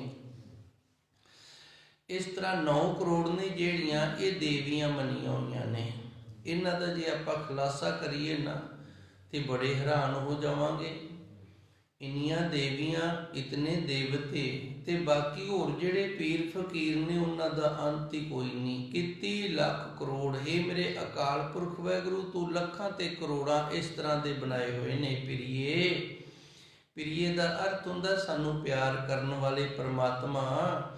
ਇਹ ਤੇਰੀ ਰਚਨਾ ਹੈ, ਤੂੰ ਆਪਣੀ ਰਚਨਾ ਦੇ ਵਿੱਚ 9 ਕਰੋੜ ਦੇਵੀਆਂ, 33 ਕਰੋੜ ਦੇਵਤੇ, ਤੇ ਜਿਹੜੇ ਪਕੰਬਰ ਨੇ ਨਾ ਇਹਨਾਂ ਦਾ ਕੋਈ ਅੰਤ ਹੀ ਨਹੀਂ। ਬਣਾਏ ਹੋਏ ਨੇ ਪੀਰ ਪਕੰਬਰ ਜਿਹੜੇ ਨੇ 52 ਵੀਰ ਮੰਨੇ ਜਾਂਦੇ ਨੇ, ਤੇ ਇਸ ਤਰ੍ਹਾਂ 18 ਸਿੱਧ ਮੰਨੇ ਜਾਂਦੇ ਨੇ। ਹੋਰ ਵੀ ਬਹੁਤ ਕੁਝ ਹੈ, ਜੇ ਇਹਨਾਂ ਦਾ ਖੁਲਾਸਾ ਕਰੀਏ ਤੇ ਬੜਾ ਵੱਡਾ ਇੱਕ ਢੇਰ ਜਿਹਾ ਲੱਗ ਜਾਂਦਾ ਹੈ। 31 ਲੱਖ ਕਰੋੜ ਪ੍ਰਿਯੇ, ਇਹ ਮੇਰੇ ਪਰਮਾਤਮਾ ਇਹਨਾਂ ਦੀ ਗਿਣਤੀ ਕੋਈ ਨਹੀਂ, ਲੱਖਾਂ ਤੇ ਕਰੋੜਾਂ ਦੇ ਵਿੱਚ ਹੈ।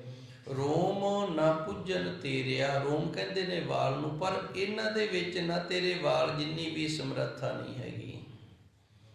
ਮੇਰੇ ਖਿਆਲ ਗੱਲ ਦੀ ਸਮਝ ਆ ਗਈ ਹੋਣੀ ਹੈ। ਅਸੀਂ ਨਾ ਕਈ ਵਾਰੀ ਮਨ ਮੁਖਤਾਈ ਕਰਕੇ ਨਾ ਐਵੇਂ ਕਿਸੇ ਬੂਬਣੇ ਦੇ ਮਗਰ ਲੱਗ ਕੇ ਤੇ ਉੱਥੇ ਪੁੱਛਾ ਕਢਾਉਂਦੇ ਫਿਰਦੇ ਆ, ਜਾਂ ਧਾਗੇ ਤਵੀਤ ਲੈਂਦੇ ਫਿਰਦੇ ਆ ਜਾਂ ਕੁਝ ਹੋਰ ਕਰਦੇ ਫਿਰਦੇ ਆ।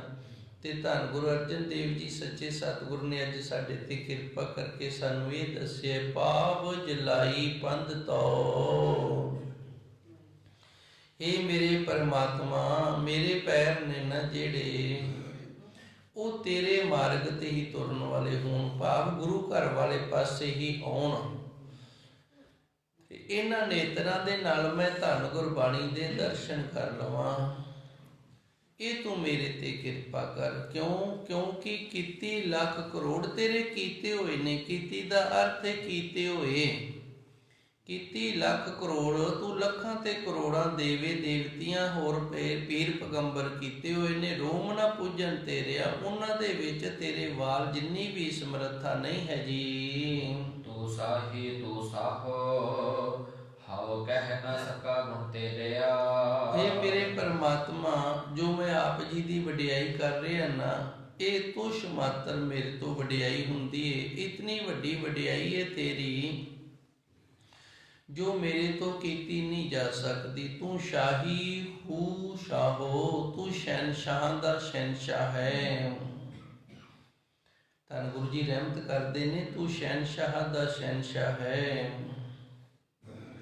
ਸ਼ਬਦ ਹਜ਼ਾਰੇ ਦੀ ਬਾਣੀ ਆਪਾਂ ਹਰ ਰੋਜ਼ ਪੜ੍ਹਦੇ ਹਾਂ। ਉਹਦੇ ਅੰਦਰ ਗੁਰੂ ਨਾਨਕ ਦੇਵ ਜੀ ਦਾ ਪਾਵਨ ਸ਼ਬਦ ਪ੍ਰਮਾਣ ਆਉਂਦਾ ਹੈ ਕਿ ਇਹ ਮੇਰੇ ਪਰਮਾਤਮਾ, ਇਹ ਮੇਰੇ ਸੱਚੇ ਸਤਿਗੁਰ, ਹੋਵੇ ਕੋਈ ਦੇਸ਼ ਦਾ ਰਾਜਾ ਤੇ ਮੈਂ ਉਸ ਨੂੰ ਆਖਾਂ ਵੀ ਇਹ ਪਿੰਡ ਦਾ ਸਰਦਾਰ ਹੈ ਤੇ ਮੈਂ ਉਹਦੀ ਵਡਿਆਈ ਥੋੜਾ ਕਰ ਰਿਹਾ, ਉਹਦੀ ਨਿੰਦਿਆ ਕਰ ਰਿਹਾ।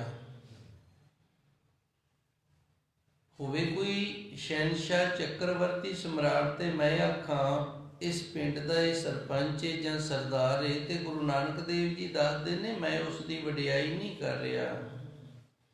ਕਹਾ ਹੋ ਮੀਆਂ ਤੇਰੀ ਕਮਨ ਵਡਾਈ, ਤੂੰ ਸ਼ਹਿਨਸ਼ਾਹ ਦਾ ਸ਼ਹਿਨਸ਼ਾਹ ਹੈ ਤੇ ਮੈਂ ਤੈਨੂੰ ਮੀਆਂ ਆਖ ਰਿਹਾ, ਸਰਦਾਰ ਆਖ ਰਿਹਾ, ਪਿੰਡ ਦੀ ਚੌਧਰ ਦੇ ਰਿਹਾ। ਇਹ ਤੇਰੀ ਕਾਹਦੀ ਵਡਿਆਈ ਹੈ। ਸੋ ਗੁਰੂ ਮਹਾਰਾਜ ਜੀ ਵੀ ਇੱਥੇ ਕਿਰਪਾ ਕਰਦੇ ਨੇ, ਤੂੰ ਸ਼ਾਹੀ ਹੂ ਸ਼ਾਹੋ, ਤੂੰ ਸ਼ਹਿਨਸ਼ਾਹ ਦਾ ਸ਼ਹਿਨਸ਼ਾਹ ਹੈ, ਭਾਵ ਸ਼ਹਿਨਸ਼ਾਹ ਪੈਦਾ ਕਰਨ ਵਾਲਾ, ਬਣਾਉਣ ਵਾਲਾ ਤੂੰ ਹੈ, ਸਾਰਿਆਂ ਦਾ ਮਾਲਕ ਹੈ।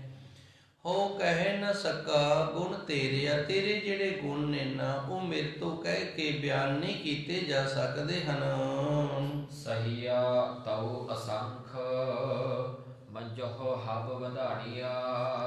ਸਹੀਆ ਦਾ ਅਰਥ ਹੈ ਗੁਰਸਿੱਖ, ਨਾਮ ਜਪਣ ਵਾਲੇ, ਨਿਤਨੇਮ ਕਰਨ ਵਾਲੇ, ਸੇਵਾ ਕਰਨ ਵਾਲੇ, ਬਾਣੀ ਪੜ੍ਹਨ ਵਾਲੇ, ਸਿਮਰਨ ਕਰਨ ਵਾਲੇ, ਇਹ ਸਾਰੇ ਹੀ ਗੁਰਸਿੱਖ ਨੇ। ਇਹ ਸਾਰੇ ਉਸ ਪ੍ਰਭੂ ਪਰਮਾਤਮਾ ਦੀਆਂ ਸਹੀਆਂ ਨੇ। ਤਉ ਹੇ ਮੇਰੇ ਪਰਮਾਤਮਾ ਅਸੰਖ, ਤੇਰੇ ਅਸੰਖਾਂ ਹੀ ਗੁਰਸਿੱਖ ਨੇ।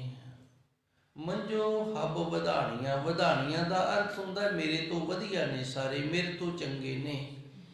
ਤੇਰੇ ਅਸੰਖਾਂ ਹੀ ਸਿੱਖ ਨੇ, ਕੋਈ 1 2 4 ਨਹੀਂ। ਤੇ ਜਿੰਨੇ ਵੀ ਗੁਰਸਿੱਖ ਨੇ ਨਾ ਤੇਰੇ, ਹੀ ਮੇਰੇ ਪਰਮਾਤਮਾ ਮੰਜੋ, ਮੰਜੋ ਦਾ ਅਰਥ ਹੈ ਮੇਰੇ ਤੋਂ। ਇਹ ਲੰਮੇ ਦੇਸ਼ ਦੀ ਬੋਲੀ ਹੈ। ਹੱਬ ਵਧਾਣੀਆਂ, ਹੱਬ ਮੈਨੇ ਸਾਰੇ, ਤੇ ਵਧਾਣੀਆਂ ਦਾ ਅਰਥ ਹੈ ਵਧੀਆ, ਚੰਗੇ। ਇਹ ਮੇਰੇ ਪਰਮਾਤਮਾ ਤੇਰਾ ਨਾਮ ਜਪਣ ਵਾਲੇ ਤੇਰੇ ਗੁਰਸਿੱਖ ਨੇ ਜਿਹੜੇ, ਉਹਨਾਂ ਦੀ ਗਿਣਤੀ ਅਸੰਖ ਹੈ ਤੇ ਸਾਰੇ ਹੀ ਮੇਰੇ ਤੋਂ ਚੰਗੇ ਹਨ ਜੀ। ਇੱਕ ਭੋਰੀ ਨਦਰ ਨਿਹਾਲ, ਦੇਹ ਦਰਸ ਰੰਗ ਮਾਣੀਆ। ਤੇ ਤੂੰ ਕਿਰਪਾ ਕਰ, ਅਸੀਂ ਉਹਨਾਂ ਦੇ ਜਿੰਨੇ ਚੰਗੇ ਤਾਂ ਨਹੀਂ ਹੋ ਸਕਦੇ, ਉਤਨੇ ਵਧੀਆ ਤਾਂ ਨਹੀਂ ਹੋ ਸਕਦੇ। ਹਿੱਕ ਦਾ ਅਰਥ ਹੈ ਇੱਕ, ਭੋਰੀ ਦਾ ਅਰਥ ਹੈ ਥੋੜਾ ਜਿਹਾ, ਨਜ਼ਰ ਦਾ ਅਰਥ ਹੈ ਨਿਗਾਹ, ਨਿਹਾਲ। ਤੂੰ ਕਿਰਪਾ ਕਰ, ਅਸੀਂ ਉਹਨਾਂ ਵਰਗੇ ਚੰਗੇ ਨਹੀਂ ਹੋ ਸਕਦੇ। ਉਹ ਗੁਰਸਿੱਖ ਬੜੇ ਚੜ੍ਹਦੀ ਕਲਾ ਵਾਲੇ ਨੇ, ਬੜਾ ਉੱਚਾ ਤੇ ਸੁੱਚਾ ਜੀਵਨ ਜਿਉਣ ਵਾਲੇ ਨੇ, ਸਾਡੇ ਤੋਂ ਬਹੁਤ ਵਧੀਆ ਨੇ, ਪਰ ਸਾਡੇ ਤੇ ਵੀ ਕਿਰਪਾ ਕਰ, ਥੋੜੀ ਜਿਹੀ ਇੱਧਰ ਵੀ ਨਜ਼ਰ ਨਿਹਾਲ ਕਰ ਦੇ। ਆਪਣੀ ਦਇਆ ਦ੍ਰਿਸ਼ਟੀ ਦੇ ਨਾਲ ਸਾਨੂੰ ਹੀ ਕਰਤਾਰਤ ਕਰਨਾ ਕਰ ਦੇ। ਦਰਸ ਰੰਗ ਮਾਣੀਆਂ, ਜੇ ਤੂੰ ਆਪਣਾ ਦਰਸ਼ਨ ਦੇ ਦੇਵੇਂ ਤੇ ਅਸੀਂ ਵੀ ਤੇਰੇ ਪ੍ਰੇਮ ਵਾਲੇ ਰੰਗ ਨੂੰ ਮੰਨਣਾ ਕਰੀਏ ਜੀ। ਜੈ ਜਿਠੇ ਮਨ ਧੀਰੀਆ, ਕਿਲ ਵਿਖ ਵਜਨ ਦੂਰੇ। ਹੁਣ ਧੰਨ ਗੁਰੂ ਮਹਾਰਾਜ ਜੀ ਸੱਚੇ ਸਤਿਗੁਰ ਦੱਸਦੇ ਨੇ ਵੀ ਤੇਰੇ ਦਰਸ਼ਨਾਂ ਦਾ ਲਾਹਾ ਕੀ ਹੈ। ਪਹਿਲੋਂ ਉਸ ਪ੍ਰਭੂ ਪਰਮਾਤਮਾ ਦੇ ਅੱਗੇ ਅਰਦਾਸ ਕੀਤੀ ਹੈ, ਸਹੀਆ ਤੋਂ ਅਸੰਖ ਤੇਰੇ ਜਿਹੜੇ ਗੁਰਸਿੱਖ ਨੇ ਨਾ, ਉਹਨਾਂ ਨੂੰ ਗਿਣ ਕੇ ਉਂਗਲਾਂ ਤੇ ਨਹੀਂ ਦੱਸਿਆ ਜਾ ਸਕਦਾ। ਬਿਤਾਦ ਬੇਅੰਤ ਗੁਰਸਿੱਖ ਨੇ, ਤੇਰੇ ਭਗਤ ਨੇ, ਤੇਰੇ ਸੰਤ ਨੇ, ਤੇਰਾ ਨਾਮ ਜਪਣ ਵਾਲੇ। ਮੰਜੋ ਹੱਬ ਵਧਾਣੀਆਂ, ਇਹ ਸਾਰੇ ਦੇ ਸਾਰੇ ਮੇਰੇ ਤੋਂ ਵਧੀਆ ਨੇ, ਮੇਰੇ ਤੋਂ ਚੰਗੇ ਨੇ, ਮੇਰੇ ਤੋਂ ਉੱਚਾ ਤੇ ਸੁੱਚਾ ਜੀਵਨ ਜਿਉਣ ਵਾਲੇ ਹਨ। ਇੱਕ ਭੋਰੀ ਨਦਰ ਨਿਹਾਲ, ਤੂੰ ਕਿਰਪਾ ਕਰ, ਰਹਿਮਤ ਕਰ, ਥੋੜੀ ਜੀ ਇੱਧਰ ਵੀ ਦਇਆ ਦ੍ਰਿਸ਼ਟੀ ਕਰ ਦੇ। ਦੇਹ ਦਰਸ ਰੰਗ ਮਾਣੀਆਂ, ਤੂੰ ਦਰਸ਼ਨ ਦੇ ਜਿੰਦੇ ਨਾਲ ਅਸੀਂ ਤੇਰੇ ਪ੍ਰੇਮ ਰੰਗ ਨੂੰ ਮਨ ਨਾ ਕਰੀਏ। ਹੁਣ ਦਰਸ਼ਨਾਂ ਦਾ ਲਾਹਾ ਕੀ ਏ? ਜੇ ਡਿੱਠੇ ਮਨ ਧੀਰੀਏ, ਜਦੋਂ ਤੇਰੇ ਅਸੀਂ ਦਰਸ਼ਨ ਕਰਦੇ ਹਾਂ ਨਾ ਤੇ ਮਨ ਦੇ ਵਿੱਚ ਧੀਰਜ ਵੱਜ ਜਾਂਦੀ ਹੈ, ਹੌਸਲਾ ਹੋ ਜਾਂਦਾ ਹੈ, ਮਨ ਨੂੰ ਤਰਵਾਸਾ ਮਿਲ ਜਾਂਦਾ ਹੈ। ਕਿਲ ਵਿਖ ਵੰਜਨ ਦੂਰੇ, ਤੇ ਜਿਹੜੇ ਸਾਡੇ ਪਾਪ ਨੇ ਨਾ ਉਹ ਦੂਰ ਹੋ ਜਾਂਦੇ ਨੇ। ਗੁਰਮੁਖ ਪਿਆਰਿਓ, ਜਿਨ੍ਹਾਂ ਨੇ ਸੰਥਿਆ ਕਰਵਾ ਲਈ ਹੈ, ਬੜੇ ਧੰਨਵਾਦ ਨੇ ਉਹਨਾਂ ਦੇ, ਚੰਗੇ ਭਾਗਾਂ ਵਾਲੇ ਨੇ। ਸਹਿਜ ਪਾਠ ਕਰਿਆ ਕਰੋ, ਧੰਨ ਗੁਰਬਾਣੀ ਦੇ ਦਰਸ਼ਨ ਕਰਿਆ ਕਰੋ। ਇਹਨਾਂ ਦੇ ਨਾਲ ਬੜੇ ਪ੍ਰਕਾਰ ਦੇ ਸਾਡੇ ਕਿਲ ਵਿਖ ਨੇ। ਕਿਲ ਵਿਖ ਦਾ ਅਰਥ ਹੁੰਦਾ ਹੈ ਉਹ ਪਾਪ ਜਿਹੜੇ ਸਾਨੂੰ ਜ਼ਹਿਰੀਲੇ ਕਿਲ ਦੀ ਤਰ੍ਹਾਂ ਦੁੱਖ ਦੇਣ ਵਾਲੇ ਨੇ। ਕਈ ਇਸ ਤਰ੍ਹਾਂ ਦੇ ਪਾਪ ਨੇ। ਇੱਕ ਜ਼ਹਿਰੀਲਾ ਕਿਲ ਹੈ ਨਾ, ਉਹਦੀ ਦਰਦ ਨੂੰ ਤਾਂ ਅਸੀਂ ਸਹਾਰ ਸਕਦੇ ਹਾਂ, ਪਰ ਉਸ ਪਾਪ ਦੀ ਜਿਹੜੀ ਦਰਦ ਹੈ ਨਾ, ਉਹ ਸਹਾਰਨੀ ਬੜੀ ਮੁਸ਼ਕਲ ਹੋ ਜਾਂਦੀ ਹੈ। ਕਿੱਲ ਦਾ ਅਰਥ ਹੈ ਆਮ ਕਿੱਲ ਜਿਹੜੇ ਅਸੀਂ ਵਰਤੋਂ ਦੇ ਵਿੱਚ ਲਿਆਉਂਦੇ ਹਾਂ, ਤੇ ਵਿਖ ਦਾ ਅਰਥ ਹੈ ਜ਼ਹਿਰ। ਇੱਕ ਸਮਾਂ ਸੀ, ਹੁਣ ਬੜਾ ਸੁਧਾਰ ਹੋ ਗਿਆ, ਉਹ ਚੀਜ਼ਾਂ ਨੇ ਜਿਹੜੀਆਂ ਬੰਦ ਕਰ ਦਿੱਤੀਆਂ ਨੇ। ਪਹਿਲੋਂ ਜਦੋਂ ਕੋਈ ਚੋਰੀ ਕਰਦਾ ਸੀ ਨਾ, ਉਹਦੇ ਹੱਥ ਵੱਢ ਦਿੱਤੇ ਜਾਂਦੇ ਸਨ, ਤੇ ਜੇ ਕੋਈ ਦੇਸ਼ ਧਰੋਹੀ ਹੁੰਦਾ ਸੀ ਉਹਨੂੰ ਸੂਲੀ ਦੀ ਸਜ਼ਾ ਦਿੱਤੀ ਜਾਂਦੀ ਸੀ। ਇੱਕ ਸੁੱਕੀ ਲੱਕੜ ਲੈ ਕੇ ਉਹਨੂੰ ਉੱਪਰੋਂ ਤਿੱਖਿਆ ਕਰਕੇ ਉਸ ਦੇ ਉੱਤੇ ਉਸ ਨੂੰ ਬਿਠਾਇਆ ਜਾਂਦਾ ਸੀ। ਇਹਨੂੰ ਕਹਿੰਦੇ ਸਨ ਸੂਲੀ ਦੀ ਸਜ਼ਾ।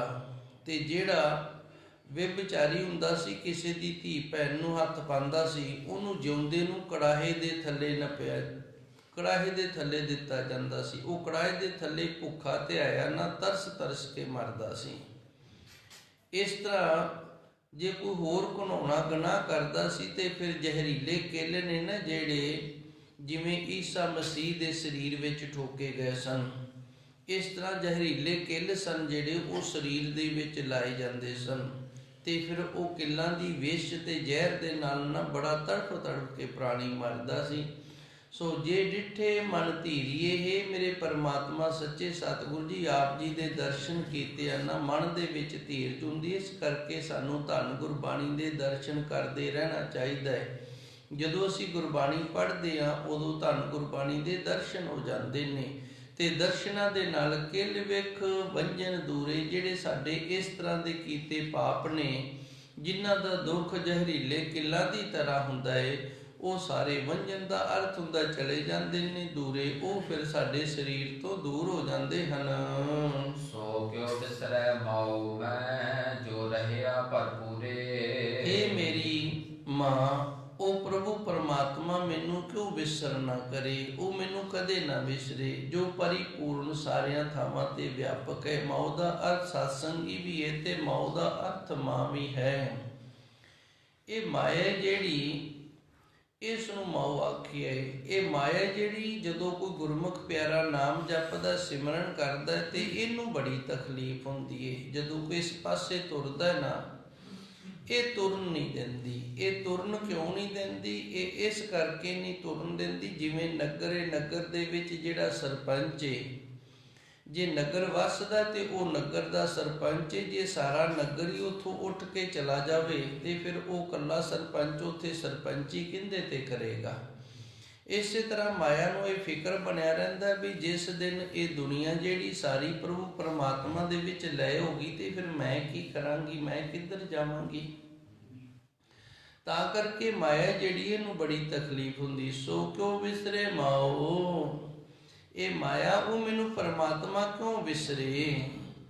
ਜੋ ਮੈਂ ਰਹਾ ਭਰਪੂਰੇ, ਜੋ ਪਰਿਪੂਰਨ ਪਰਮਾਤਮਾ ਸੱਚੇ ਸਤਿਗੁਰ ਹਰ ਥਾਂ ਤੇ ਵਿਆਪਕ ਹੈ, ਸੋ ਕੋ ਵਿਸਰੇ ਮਾਉ ਮੈਂ। ਹੇ ਸਤ ਸੰਗਿਓ, ਉਹ ਪ੍ਰਭੂ ਪਰਮਾਤਮਾ ਮੈਨੂੰ ਕਿਉਂ ਵਿਸਰ ਨਾ ਕਰੇ। ਜੋ ਰਹਾ ਭਰਪੂਰੇ, ਜੋ ਪ੍ਰਭੂ ਪਰਮਾਤਮਾ ਹਰ ਥਾਂ ਤੇ ਪਰਿਪੂਰਨ ਹੈ ਜੀ। ਹੋਏ ਨਿਮਾਣੀ ਟਹਿ ਪਈ, ਮਿਲਿਆ ਸਹਿਜ ਸੁਭਾਏ। ਹੁਣ ਧੰਨ ਗੁਰੂ ਮਹਾਰਾਜ ਜੀ ਆਖਰੀ ਪੌੜੀ ਦੇ ਅੰਦਰ ਦੱਸਦੇ ਨੇ, ਜਿਹੜਾ ਮਾਣ ਤੋਂ ਸਖਣਾ ਹੋ ਕੇ ਇਸ ਦਰ ਤੇ ਆਣ ਕੇ ਡਿੱਗ ਪੈਂਦਾ ਨਾ, ਤੇ ਫਿਰ ਉਹਨੂੰ ਸੁਤੇ ਸਿਧ ਆਣ ਕੇ ਮਿਲ ਜਾਂਦਾ ਹੈ। ਹੋਏ ਨਿਮਾਣੀ ਟਹਿ ਪਈ, ਜਿਨੇ ਆਪਣੇ ਅੰਦਰ ਦਾ ਮਾਣ ਛੱਡ ਦਿੱਤਾ ਹੈ, ਨਿਮਾਣਾ ਹੋ ਗਿਆ ਹੈ, ਨਿਤਾਣਾ ਹੋ ਗਿਆ ਹੈ, ਜਿਸ ਦੇ ਅੰਦਰ ਆਪਾ ਭਾਵ ਨਹੀਂ ਰਿਹਾ ਤੇ ਗੁਰੂ ਦਰ ਤੇ ਆਣ ਕੇ ਡਿੱਗ ਪਿਆ ਹੈ, ਉਸ ਨੂੰ ਪ੍ਰਭੂ ਪਰਮਾਤਮਾ ਮਿਲਿਆ ਸਹਿਜ ਸੁਭਾਏ। ਸੁਤੇ ਸਿੱਧ ਪ੍ਰਭੂ ਪਰਮਾਤਮਾ ਆਣ ਕੇ ਮਿਲ ਜਾਂਦਾ ਹੈ ਜੀ। ਪੂਰਬ ਲਿਖਿਆ ਪਾਇਆ, ਨਾਨਕ ਸੰਤ ਸਹਾਏ। ਧੰਨ ਗੁਰੂ ਜੀ ਰਹਿਮਤ ਕਰਦੇ ਨੇ, ਪੂਰਬ ਲਿਖਿਆ ਪਾਇਆ। ਧੰਨ ਗੁਰਬਾਣੀ ਦੇ ਅੰਦਰ ਨਾ ਪੂਰਬਲੇ ਜਨਮਾਂ ਨੂੰ ਬੜੀ ਯੋਗਤਾ ਦਿੱਤੀ ਹੈ। ਸਾਡੇ ਜਿਹੜੇ ਜਨਮ ਨੇ ਪਿਛਲੇ ਵਾਲੇ, ਉਹਨਾਂ ਨੂੰ ਪੂਰਬਲੇ ਜਨਮ ਆਖਿਆ ਜਾਂਦਾ ਹੈ। ਪੂਰਬ ਲਿਖਿਆ, ਤੇ ਸਾਡੇ ਇਸ ਜੀਵਨ ਦੀ ਜਿਹੜੀ ਲਿਖਤ ਹੈ ਉਹ ਪਿਛਲੇ ਜਨਮਾਂ ਦੇ ਅਨੁਸਾਰ ਹੈ। ਜਿਸ ਤਰ੍ਹਾਂ ਦਾ ਪਿਛਲੇ ਜਨਮ ਦੇ ਵਿੱਚ ਕਿਸੇ ਨੇ ਕਰਮ ਕੀਤਾ ਹੈ, ਉਸੇ ਤਰ੍ਹਾਂ ਦਾ ਉਹਨੂੰ ਜੀਵਨ ਪ੍ਰਾਪਤ ਹੋ ਗਿਆ ਹੈ। ਭਗਤ ਕਬੀਰ ਜੀ ਦਾ ਜੀਵਨ ਪੜ੍ਹ ਕੇ ਵੇਖੋ, ਇਹਨਾਂ ਨੂੰ ਵੀ ਕਈ ਜਨਮ ਲੱਗੇ ਸਨ। ਬਹੁਤ ਜਨਮ ਬਿਛਰੇ ਥੇ ਮਾਧੋ। ਗੁਰਬਾਣੀ ਦੇ ਅੰਦਰ ਆਪ ਭਗਤ ਜੀ ਦੱਸਦੇ ਨੇ ਆਪਣੇ ਪਿਛਲੇ ਜਨਮਾਂ ਦਾ ਹਾਲ। ਬਹੁਤ ਜਨਮ ਬਿਛਰੇ ਥੇ ਮਾਧੋ, ਹੇ ਮੇਰੇ ਵਾਹਿਗੁਰੂ ਜੀ, ਤੇਰੇ ਨਾਲੋਂ ਵਿਛੜ ਕੇ ਨਾ ਪਿੱਛੇ ਕਿੰਨੇ ਜਨਮ ਹੀ ਅਸੀਂ ਗਵਾ ਲਏ ਨੇ।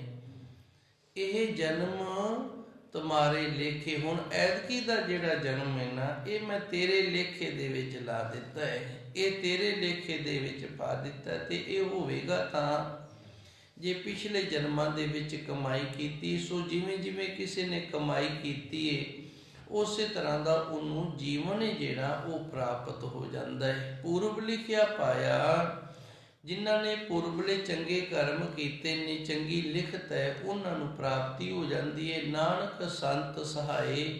ਸਹਾਏ ਦਾ ਅਰਥ ਹੁੰਦਾ ਸਹਾਇਤਾ ਕਰਨ ਵਾਲੇ ਸੰਤ। ਇਸ ਦੇ ਵਿੱਚ ਸਾਡੀ ਜਿਹੜੀ ਸਹਾਇਤਾ ਕਰਦੇ ਨੇ ਉਹ ਸੰਤ ਕਰਦੇ ਨੇ। ਜਦੋਂ ਅਸੀਂ ਸੰਤਾਂ ਮਹਾਂਪੁਰਸ਼ਾਂ ਦੀ ਸੰਗਤ ਕਰਦੇ ਹਾਂ, ਉਹਨਾਂ ਦੀ ਸੰਗਤ ਤੋਂ ਸਾਨੂੰ ਅਨੇਕ ਪ੍ਰਕਾਰ ਦੇ ਜਿਹੜੇ ਪ੍ਰਮਾਣ ਨੇ ਨਾ ਉਹ ਮਿਲ ਜਾਂਦੇ ਨੇ।